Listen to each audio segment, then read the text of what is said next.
सद्गुरू बाळूमामा सांगतात, खोटं बोलणारी माणसं जी असतात ना, ते एवढी आपलं खोटं पटवून देतात लोकांना, आटोकाट प्रयत्न करून बोलतात.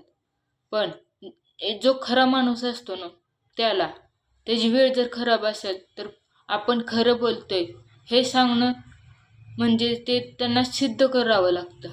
तरी पण लोक खोट्यालाच मान्यता देतात आणि आजकालच्या दुनियेत जिथं खोटं चालतंय तिथंच सगळं चालतंय. कारण की खऱ्याला न्यायच राहिला नाही आणि कुणाचं भलं करायचं हे तर अजिबात राहिलं नाही. कारण की लोकाला दुसऱ्याचं आपण जर चांगलं करत असेल तर त्यांना वाटतं ह्याचा काहीतरी हा मागे हेतू असेल, स्वार्थ असेल.